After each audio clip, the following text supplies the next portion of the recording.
आज हम class 10th का तीसरा पार्ट का टॉपिक लेंगे आनुवंशिकी। आनुवंशिकी जिसको जेनेटिक्स कहते हैं। क्या होता है आनुवंशिकी? सजीवों के लक्षणों का एक पीढ़ी से दूसरी पीढ़ी में जो गमन होता है, विज्ञान की जिस शाखा के अंतर्गत इसका अध्ययन किया जाता है, सजीवों के लक्षण का एक पीढ़ी से दूसरी पीढ़ी में जो गमन हो रहा है, उसका विज्ञान की जिस शाखा के अंतर्गत अध्ययन किया जाता है, उस शाखा को आनुवंशिकी विज्ञान कहते हैं।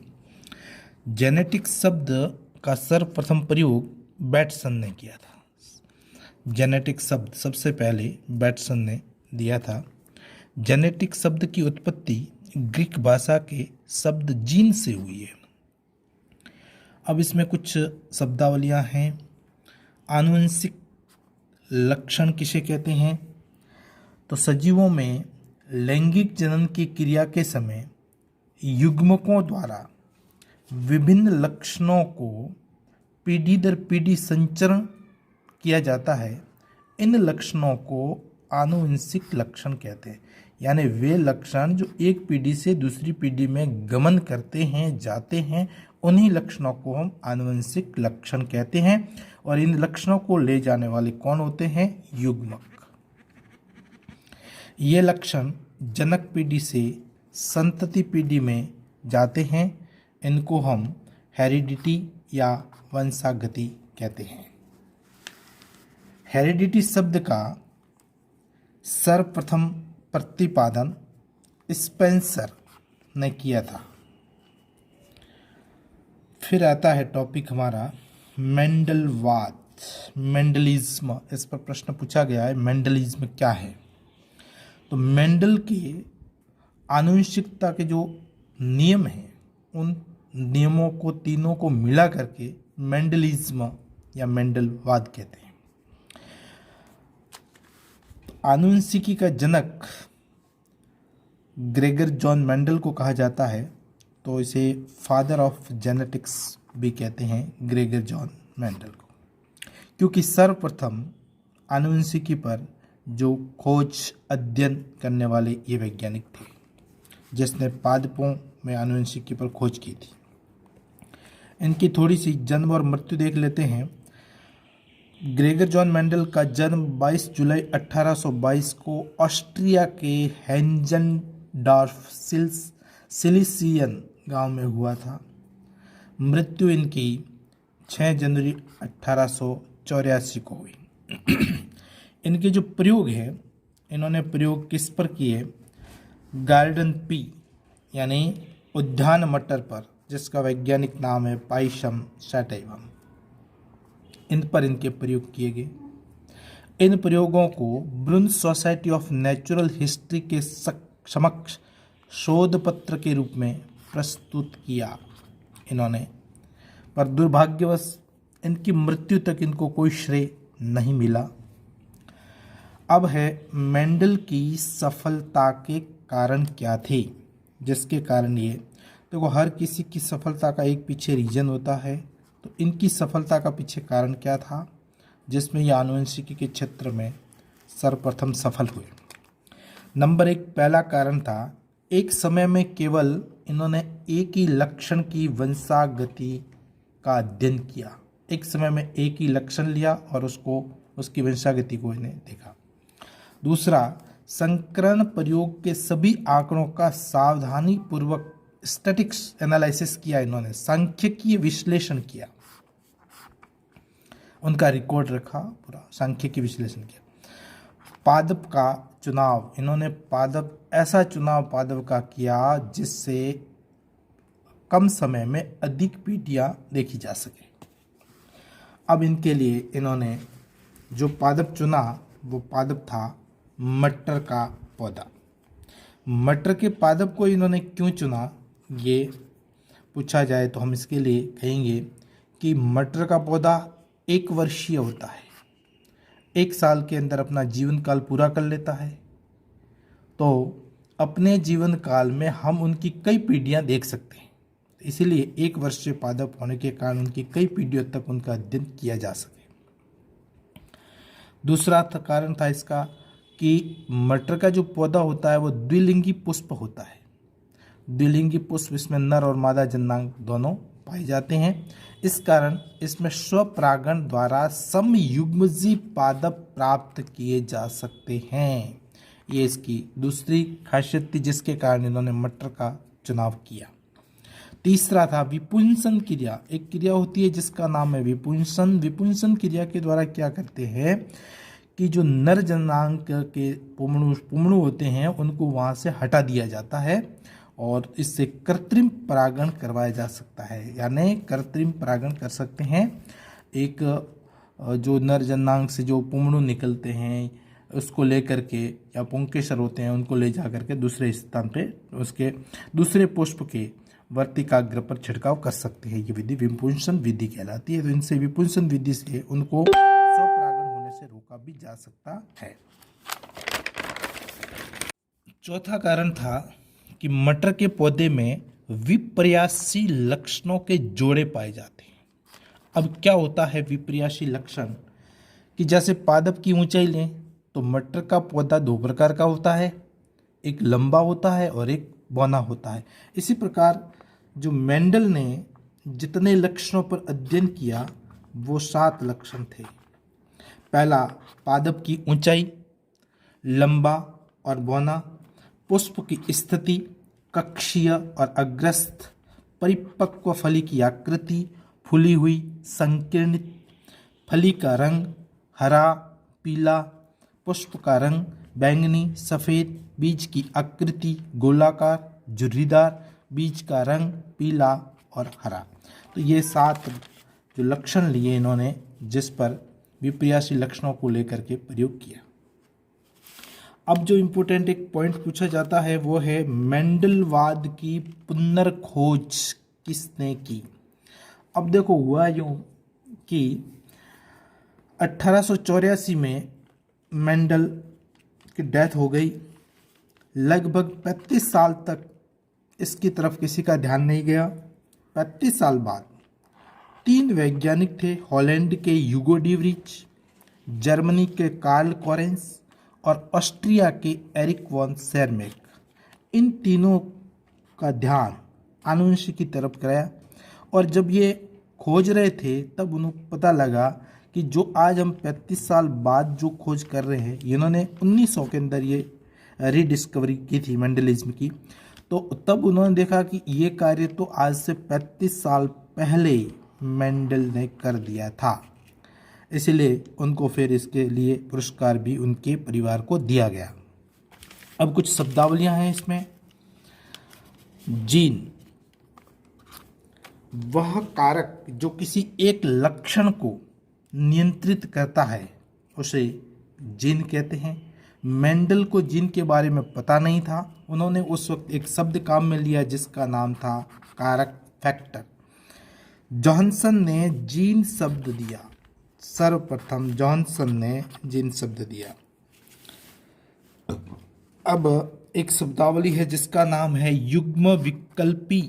युग्म का मतलब होता है जोड़ा।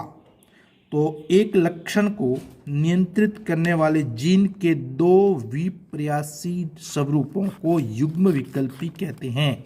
जैसे लंबे गुण को ये 2 जीन नियंत्रित करते हैं, टी टी और ये टी टी, ये दोनों लंबा, ये बौना। समयुग्मजी, यदि दोनों जो जीन है, दोनों एक लक्षण को नियंत्रित करने वाले जीन दोनों अगर युग्म विकल्पी है, एक समान है, दोनों युग्म विकल्पी कैसे हैं, एक समान है, यानी दोनों कैपिटल टी है तो उसे समयुग्मजी कहेंगे, और एक कैपिटल टी है और एक स्मॉल टी है तो उसे हम विषम युग्मजी कहेंगे। तो ये समयुग्मजी और विषम युग्मजी। अब आता है इनके बारे में एक प्रश्न पूछा जाता है कि फिनोटाइप और जीनोटाइप क्या है। तो फिनोटाइप का मतलब होता है किसी सजीव की बाह्य प्रतीति, बाहर से आप देखने पर वो कैसा दिख रहा है, उसको लक्षण प्ररूप कहते हैं। जैसे कि एक अशुद्ध लंबा और शुद्ध लंबा दोनों पौधे बाहर से देखने पर लंबे ही दिखाई देंगे। जीन प्ररूप, जीनोटाइप क्या है, किसी सजीव की आनुवंशिकीय रचना जो कि जीन प्ररूप को प्रदर्शित करता है। जीन इंटरनल स्ट्रक्चर से बता रहा है, यानी एक कैपिटल टी है, एक स्मॉल टी है, ये दोनों जीनों की रचना को, अंदर की रचना को बता रहा है।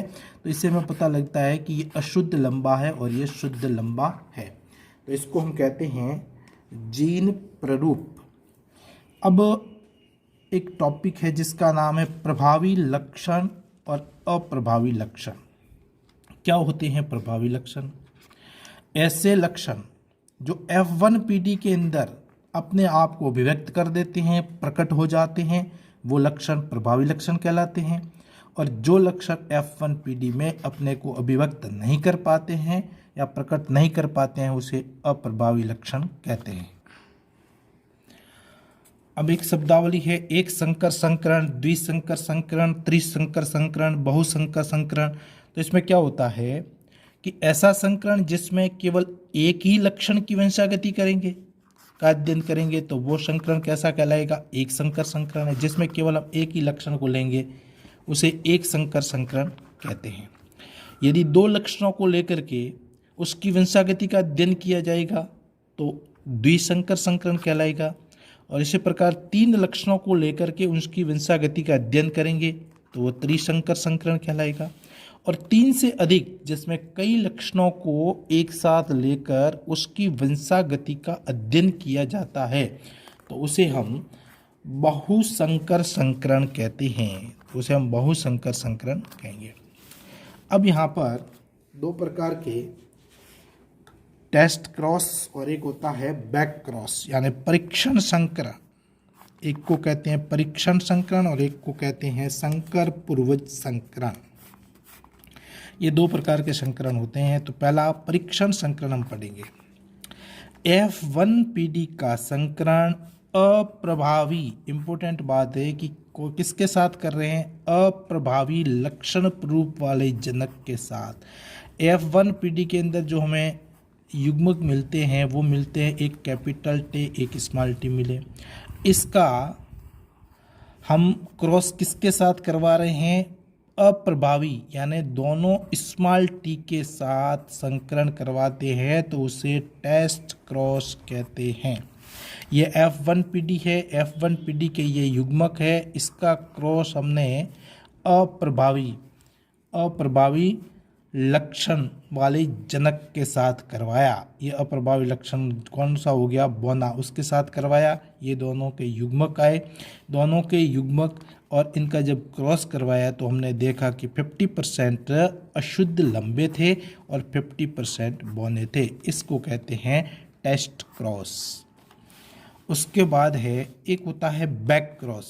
टेस्ट क्रॉस और बैक क्रॉस में कोई अंतर विशेष नहीं है। इसमें केवल अप्रभावी लक्षण वाले जनक के साथ क्रॉस करवाना है। और जो बैक क्रॉस होता है उसमें किसी भी के साथ, कोई ज़रूरी नहीं है अप्रभावी के साथ कराओ, ये प्रभावी इसके साथ भी करवा सकते हैं।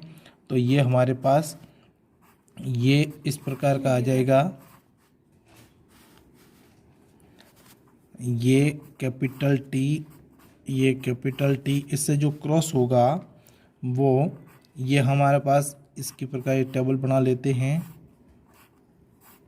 ये capital T, capital T, capital T, small T, तो इसमें भी हमें इस प्रकार का ये कैपिटल टी यानी लंबे पौधे, इसमें जो शुद्ध लंबे हैं वो तो मिलेंगे 50%, और जो अशुद्ध लंबे हैं वो भी मिलेंगे 50%। तो इस प्रकार से ये क्रॉस कहलाएगा बैक क्रॉस। बैक क्रॉस मतलब दोनों जनकों में से किसी भी जनक के साथ, F1PD के जो दोनों जनक है उनमें से किसी भी जनक के साथ क्रॉस करवाया जाता है F1PD का।